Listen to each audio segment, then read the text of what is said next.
رمضان series میں آپ کا خیر مقدم ہے، پیش ہے خصوصی رپورٹ۔ رمضان میں صحابہ کا ذوق عبادت۔ ماہ رمضان گزارنے والوں کو 3 زمروں میں تقسیم کیا گیا ہے۔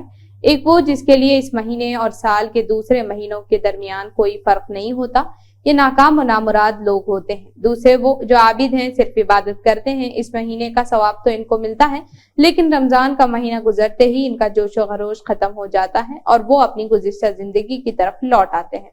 تیسرے وہ جو حضور قلب کے ساتھ عبادت کی طرف متوجہ ہوتے ہیں اور اس مہینے کو غنیمت جان کر اس دوران میں زیادہ سے زیادہ اللہ کا تقرب حاصل کرتے ہیں، اور پچھلی والی زندگی اور بعد والی زندگی میں ان کے نمایاں فرق پیدا ہوتا ہے۔ تیسرے قسم کے یہی لوگ اللہ کے رسول صلی اللہ علیہ وسلم کے ساتھی صحابہ کرام تھے۔ رمضان کے دوران انہی بزرگ ہستیوں کے معمولات کو تھوڑے مختصر انداز میں پیش کیا جا رہا ہے۔ صحابہ کرام کا یہ معمول تھا کہ اس مہینے کی آمد سے پہلے اپنے معمولات کو ترتیب دینے کے لیے اپنا ایک شیڈیول اور ٹائم ٹیبل بناتے اور اپنے وقت کو ضائع نہیں ہونے دیتے، غیر ضروری کاموں سے اجتناب کرتے۔ ابو ذر غفاری رضی اللہ عنہ اپنے ساتھیوں کو نصیحت کرتے ہوئے کہتے، جب تم روزہ رکھو تو جتنا ہو سکے یعنی لغو باتوں سے، بری باتوں سے محفوظ رہو، اور جب روزے سے ہوتے ہو تو اپنے گھر سے صرف نماز کے لیے نکلا کرو۔ عمر فاروق رضی اللہ عنہ نے فرمایا، روزہ صرف کھانے پینے سے بچنے کا نام نہیں، بلکہ روزہ جھوٹ، باطل، گندی باتوں سے، لغو اور جھوٹی قسمیں کھانے سے بچنے کا نام بھی روزہ ہے۔ دن کے اوقات میں بھی مسجدیں آباد رہتی۔ ابو ہریرہ رضی اللہ عنہ اور آپ کے ساتھی جب روزہ رکھتے تو مسجد میں بیٹھتے۔ صحابہ کرام کی کثیر تعداد ماہ رمضان میں اعتکاف کرتی تھی، خصوصاً آخری عشرے میں۔ فقراء اور مہمانوں کی دعوت۔ صحابہ کرام رضی اللہ عنہ اصحاب صفا کو کھانا پیش کرتے۔ یہ لوگ مسلمانوں میں معاشی لحاظ سے کمزور لوگ تھے جو مسجد نبوی میں بسیرا کرتے تھے۔ واصلہ بن اسقا سے روایت ہے، جب مسجد میں آیا تو ہم صفا میں تھے، ہم نے روزہ رکھا۔ جب ہم افطار کرتے تو ہم میں سے ایک شخص کے پاس ایک آدمی آتا اور اپنے ساتھ لے جا کر رات کا کھانا کھلاتا۔ صحابہ کرام کے وفود اور مہمانوں کے لیے کھانے پکاتے۔ علقمہ بن سفیان بن عبداللہ ثقفی اپنے والد سے روایت کرتے ہیں، ہم وفد کے ساتھ رسول اللہ صلی اللہ علیہ وسلم سے ملاقات کرنے کے لیے گئے۔ آپ صلی اللہ علیہ وسلم نے ہمارے لیے مغیرہ بن شعبہ کے گھر کے پاس 2 خیمے لگوائے۔ وہاں پر بلال رضی اللہ عنہ ہمارے پاس افطار لے کر آتے تو ہم پوچھتے، کیا حضور صلی اللہ علیہ وسلم نے افطار کیا؟ تو وہ کہتے، ہاں، ان کے بعد ہی میں آ رہا ہوں۔ سحری اور افطاری میں مدعو کرنا۔ ابن عباس رضی اللہ عنہ کو کہتے سنا ہے کہ عمر نے سحری میں مجھے اپنے پاس کھانے کے لیے بلایا، تو اسی دوران لوگوں کا شور و غل سن کر میں نے دریافت کیا کہ یہ کیا ہو رہا ہے۔ تو عمر رضی اللہ عنہ نے کہا، لوگ مسجد سے نکل رہے ہیں۔ دراصل لوگ اجتماعی سحری کے بعد نکل رہے تھے۔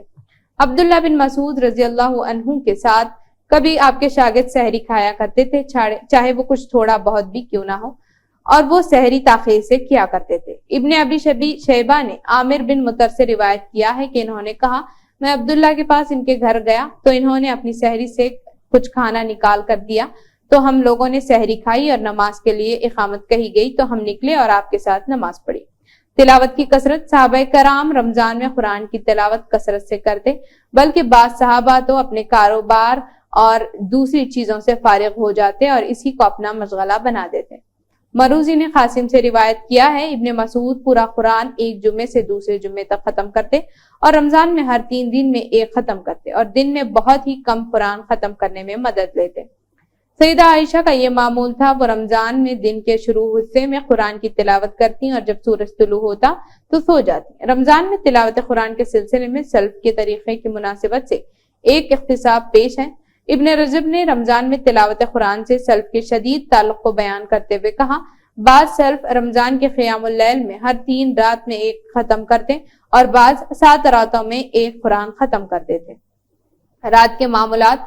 صحابہ کرام عام دنوں میں تو تہجد کی پابندی کرتے اور رات کا ایک حصہ اللہ کی عبادت میں گزارتے تو تھے، البتہ رمضان میں تقریباً پوری رات عبادت میں صرف کرتے تھے۔ اپنے قیام میں طویل تلاوت کرتے، 1/3 نصف یا رات کا اکثر حصہ تلاوت قرآن، نماز، اذکار، استغفار میں لگا دیتے۔ عبداللہ بن ابو بکر بن محمد بن عمرو بن حزم سے روایت ہے، میں نے ابو ذر کو کہتے ہوئے سنا، ہم رمضان میں قیام اللیل سے واپس ہوتے تو خادموں کو کھانا لانے میں جلدی کا کہتے کہ کہیں طلوع فجر نہ ہو جائے۔ روایتوں سے معلوم ہوتا ہے صحابہ کرام نے اپنی رات کو 4 حصوں میں تقسیم کیا تھا۔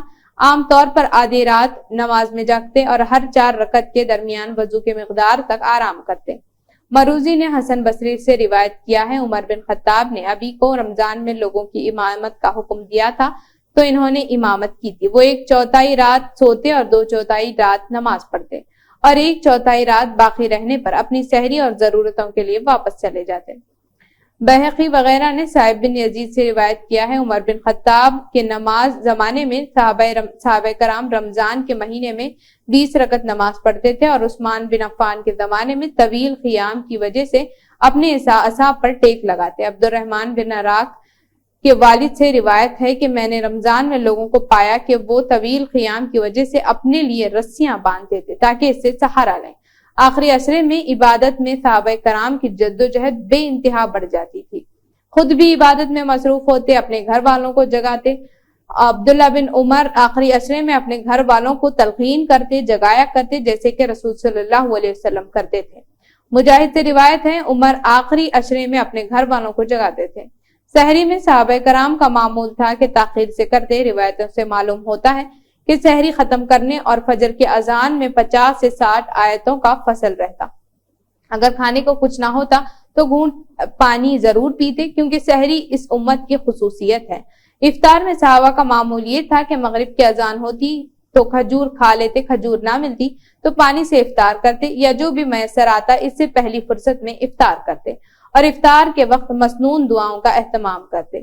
اس مبارک مہینے میں صحابہ کرام کی سخاوت عروج پر تھی۔ عام معمول یہ ہوتا کہ اپنی ذات پر دوسروں کو ترجیح دیا کرتے تھے، خود بھوکے رہتے تھے۔ اللہ تعالیٰ نے صحابہ کرام کی اس صفت کی تعریف قرآن مجید میں کی ہے، خصوصاً جب عید کا دن ہوتا تو صدقہ فطر کے علاوہ بھی فقراء میں اپنا مال تقسیم کرتے تاکہ کوئی بھی اس دن کی خوشی سے محروم نہ رہ سکے۔ اللہ تعالیٰ ہمیں بھی صحابہ کرام کے عمل کو دہرانے کا اور ان پر عمل کرنے کی توفیق عطا فرمائے اور رمضان کی ساری سعادتوں اور برکتوں کو پانے کی توفیق دے۔